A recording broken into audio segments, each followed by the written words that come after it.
Ustaz Abdul Somad, kepada beliau kami persilakan. Sallu ala Nabi.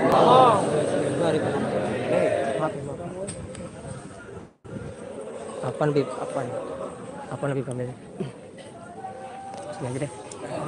Udah gede sekarang, alhamdulillah. Gede sekarang, udah ganteng. Assalamualaikum warahmatullahi wabarakatuh. Alhamdulillah wassalatu wassalamu ala Rasulillah wa ala alihi wa sahbihi wa man da'a bi da'watihi wastanna bi sunnatihi ila yaumil liqa'i rabbih. Al-habaib al-afadil al-ulama al-ajilla nafa'ana Allah bi ghaziri 'ulumihim wa bi husni adabihim wa lutfihim. Ja'alana Allah wa iyyakum ma'al habibil mustafa fi jannatil Orang yang menyambut beliau, kalau dia masih ada ikatan dinas, maka beberapa hari ini kita lihat orang itu dihukum dari jabatannya. Orang yang mengupdate status, kalau menulis nama beliau, maka Instagramnya akan diblokir. Hanya menulis namanya saja, maka Facebooknya akan ditutup. Orang menjadi takut untuk menjenguk beliau, kecuali orang-orang yang takutnya sudah dihabiskan hanya untuk ngomong. Apa dosanya? Apa salahnya? Berapa triliun negeri ini pernah dirugikannya? Nikel, uranium yang pernah dijualnya ke luar negeri. Berapa BUMN perusahaan yang pernah dijualnya aset-aset negara?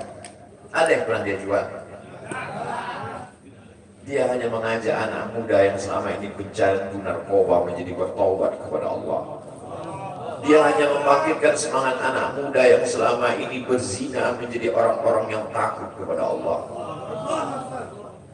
Dia hanya mengajak mereka yang memakai baju hitam, pakaian hitam, berubah menjadi pakaian putih. Mereka berusaha untuk memutihkan catatan amal baik mereka di hadapan Allah. Dia hanya menyadarkan umatnya supaya sadar bahwa politik itu penting. Angkatlah pemimpin yang adil dan amanah. Dia hanya sedang mengajak umatnya supaya jangan memilih pemimpin kafir. Salahkah perbuatannya? Tidak. Dia tinggal di negara demokrasi. Dalam dunia demokrasi, siapapun berhak untuk mengajak menyuarakan kebenaran. Dia tidak melawan sultan, dia tidak melawan ulil amri, dia tidak melawan siapapun. Dia hanya melawan ketidakadilan. Hari ini saya berangkat setelah sholat subuh menuju airport, naik pesawat. Setelah naik pesawat, naik mobil.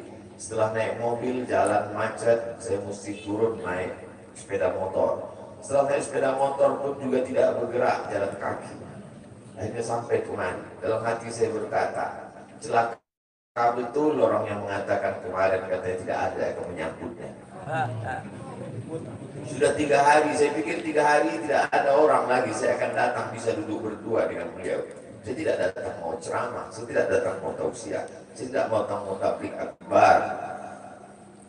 Ternyata yang menyambutnya seramai ini, sebanyak ini, orang berjalan kaki, anak-anak muda berjalan kaki, orang tua, ibu-ibu duduk di pinggir jalan. Apa yang membuat mereka datang kemari? Satu, cinta. Lagu baru ni'aliha ahabu ilayya wa asfali balwaha, kata Qais. Debu yang menempel di sandal Laila lebih dapat menghilangkan rasa sakit dan duka. Hanya cinta kepada Laila, apalagi cinta kepada zuriat Nabi Muhammad SAW. Andai engkau orang alim, andai engkau hafal kitab, andai engkau mengerti kitab kuning, banyak ilmu, tapi ada kebencianmu kepada ahli bait Rasulullah SAW, hilang keberkahan ilmu. Andai engkau punya derajat seperti seorang wali, andai engkau diangkat Allah sebagai wali, maka jatuh derajat kewalianmu hanya karena kebencianmu kepada ahli bait. Apa kata Kiai Haji Maimun Zubair? Ahli bait itu seperti Quran yang lapuk. Andai ada ahli bait itu yang nakal, yang jahat sekalipun, dia tetaplah seperti Quran yang lapuk. Quran yang buruk, andai titiknya sudah tidak ada lagi, tak akan mungkin kau akan buang. kau tetap juga akan jaga dia, kau akan cium dia. Kenapa? La yamassuhu illal mutahharun. Allah yang mensucikan. Seorang sahabat Nabi disuruh membuang air bekas daripada bekam Rasulullah SAW. Buanglah ini, kata Rasulullah. Lalu kemudian beliau pergi ke belakang. Setelah itu dia datang lagi menghadap Rasulullah SAW. Rasul tahu apa yang dia lakukan karena Nabi dapat wahyu. Nabi terbuka hijab. Tapi Nabi ingin bertanya kepada dia. Bukan Nabi tidak tahu. Nabi tahu, diberikan Allah pemberitahuan. Nabi ingin memberitahu siapa yang tidak tahu. Kemana darah bekam tadi kau buat, kata Nabi. Ku minum ya Rasulullah. Mengapa engkau minum? Karena aku tahu bahwa darah yang mengalir dalam diriku membuat aku haram tersentuh api neraka. Mengalir darah itu dari dia kepada Sayyidatuna Fatimah, dari Fatimah kepada Sayyidina Al-Hasan, dari Sayyidina Al-Hasan ada juga kepada Sayyidina Al-Husain, dari Sayyidina Al-Husain kepada Sayyidina Ali Zainal Abidin, dari Zainal Abidin kepada Sayyidina Muhammad Al-Baqir, dari Sayyidina Muhammad Al-Baqir mengalir darah itu kepada Sayyidina Ja'far Sadiq, dari Ja'far Sadiq mengalir kepada Sayyidina Ali Al-Uraidi, dari Ali Al-Uraidi mengalir darah itu kepada Sayyidina Muhammad An-Naqib, dari Muhammad An-Naqib mengalir darah itu kepada Sayyidina Isa sampai kepada Sayyidina Ahmad bin Isa Al-Muhajir. Lalu kemudian darah itu mengalir kepada Imam As-Sakaf, Al-Idrus, Al-Haddad, Al-Attas, dan salah satunya adalah bin Syihab, dan salah satu dari zuriat bin Syihab itu adalah Sayyidi Al-Imam Al-Akbar Al-Habib Muhammad Rizik.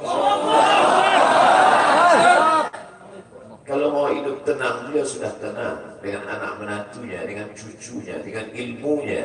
Beliau meraih gelar LC dari Universitas Imam Muhammad Ibn Saud. Dia cukup dengan majlis-majlis maulidnya, cukup. Mengapa dia bersusah payah? Mengapa dia mesti kena fitnah? Dia hanya mengikut darah Sayyidina Al-Husain. Kalau mengikut Sayyidina Al-Hasan, lembut. Mengikut Sayyidina Al-Hasan, lembut sentuhannya. Maka para ahli bait ini mengikut dua aliran, Sayyidina Al-Hasan dan Sayyidina Al-Husain. Kedua-duanya saya cintai.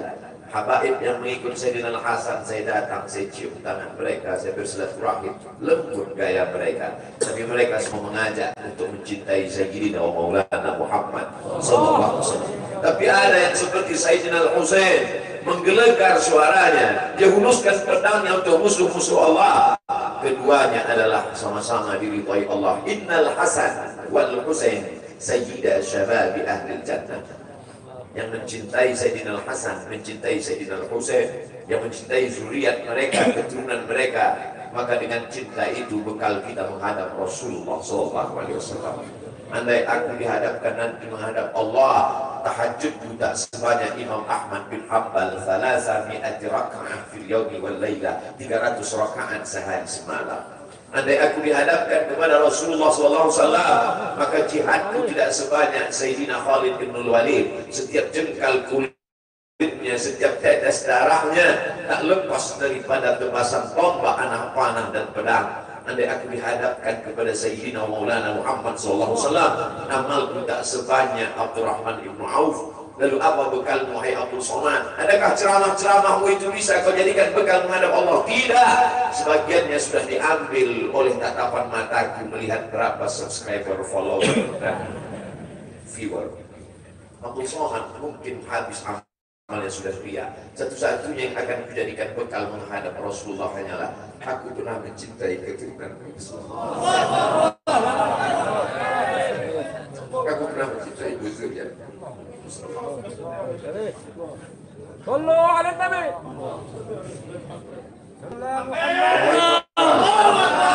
Wahai para pelaku berbuat dosa, wahai para pezina, wahai para peminum khamar yang belum bertaubat, kalau kalian belum sanggup untuk berbuat baik, kalau kalian belum mampu untuk beramal saleh, paling tidak jangan kalian cakiti zuriat Rasulullah. Jangan kalian keluarkan kata-kata, jangan dikeluarkan kata-kata fitnah. Bagaimana kalian akan menghadap Rasulullah? Bagaimana kalian akan menghadap Rasulullah? Pada saat itu seluruh umat berkumpul menghadap Nabi Adam alaihissalam. Kami tidak sanggup berdiri di padang mahsyar ini, wahai Adam. Menghadaplah kepada Allah. Kata Adam, aku tidak sanggup menghadap Allah. Karena dulu Allah berkata, la taqrabu hadhihi syajarah, jangan kau dekati pohon kulbi ini, tapi aku malah memakannya ya Allah. Mereka datang menghadap Nabi Nuh alaihissalam. Kata Nabi Nuh, aku tak sanggup menghadap Allah karena anakku durhaka. Sa'awi ila jabalin ya'simuni minal ma', aku akan naik ke atas bahtera perahu yang bisa menyelamatkan aku dari air. Aku tak sanggup menghadap Allah, kata Nabi Nuh alaihissalam. Mereka menghadap kepada Nabi Musa, aku tak mampu, kata Nabi Musa. Mereka menghadap kepada Nabi Isa, aku pun malu kepada Allah, karena aku mereka jadikan sembahan di atas muka bumi Allah. Mereka hanya mampu menghadap Sayyidina Maulana Muhammad SAW. Wahai para pezina, wahai para pelaku dosa, kalau kalian belum mampu beramal soleh, belum mampu bertobat, paling tidak jangan kalian zina zuriat Rasulullah SAW. Bagaimana kalian akan menghadap Rasulullah? Pada saat itu tak ada syafaat. Man alladhi yashfa'u illa bi'idhnih. Tak ada satu pun yang bisa memberikan syafaat kecuali Sayyidina wa Maulana Muhammad sallallahu alaihi wasallam. Wahai para pemimpin yang hari ini kau dititipkan amanah kekuasaan. Beberapa hari ini kau lihat apa yang dilakukan orang pada Donald Trump. Kurang hebat apa lagi Trump? Negara adidaya, kekuasaan, kaya raya. Tapi ketika kekuasaan itu diambil oleh Joe Biden, kita pun malu melihat video ejekan-ejekan itu. Kalau hari ini kau punya kekuasaan, saudara, sampai masanya kau juga akan mengalami seperti yang dialami oleh Trump. Jabatan itu cabut Allah Ta'ala. Saya masih melihat video bagaimana Bapak Susilo Bambang Yudhoyono sampai ke Pekanbaru beberapa tahun yang lalu. Di depan balihonya disobek. Beliau jenderal, ganteng, punya partai.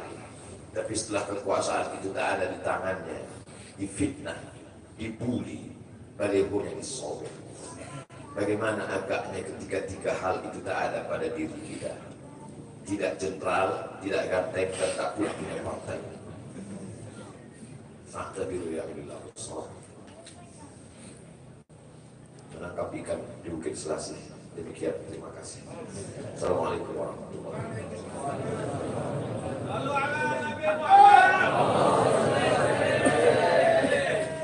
Takbir, takbir.